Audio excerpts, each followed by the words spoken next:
যে কোনো ক্ষেত্রে সংসার ভাঙা এটা শরীয়তে কখনোই কাম্য না।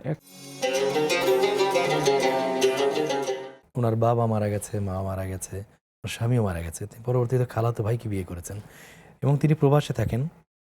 তো ভরণ পোষণ ঠিকমতো দেন না। যখন টাকা থাকে তখন টাকা দেয়, না থাকলে দেয় না এবং বিপদে আপদে তাকে পাশেও পায় না। এখন উনি আসলে কী করবেন, কী করণীয় আছে?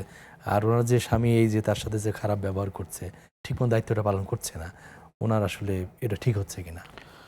আমরা যদি তার স্বামীর দিক থেকে বিবেচনা করি তাহলে এটা চরম অন্যায়।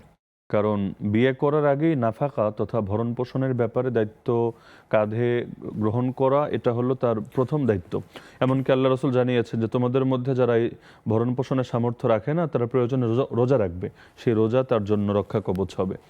তো ইসলামী বিচার ব্যবস্থা যদি থাকতো, এমনকি প্রচলিত আইনের বিচার ব্যবস্থায় যদি আমরা দেখি, কোনো পুরুষ যদি এভাবে তার স্ত্রীকে ভরণ পোষণ না দেয় আর সে আইনের আশ্রয় নেয়, তাহলে কিন্তু সেই পুরুষে আদালতে এর জন্য ফাঁসবে এবং তার উপর নির্দিষ্ট বিচারও বর্তাবে। কিন্তু আমরা যেহেতু একটা সংসার তাদের কন্টিনিউ এবং বাচ্চা কাচ্চা হয়তো থাকতে পারে, আমি জানি না, আমাদের এটা পরামর্শ থাকবে যে আসলে এই জাতীয় ক্ষেত্রে সবর করে হলেও সংসারটা বজায় রাখার চেষ্টা করা।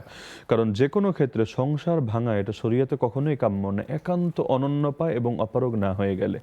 তো এখানে আশা করি বিষয়টা এমন না যে আসলে যেই সময় তিনি ভরণ পোষণ কম দেন তারা চলতেই পারে না বা দুনিয়াতে থাকতেই পারেন না। এরকম যদি হয় যে না তার ফ্যামিলি চলছেই না বা তার আসলে দুনিয়াতে সে কোনোভাবে সাফার করতে পারছে না, তাহলে সেই ক্ষেত্রে তো আসলে তালাকের দিকে যাওয়ার সুযোগ আছে।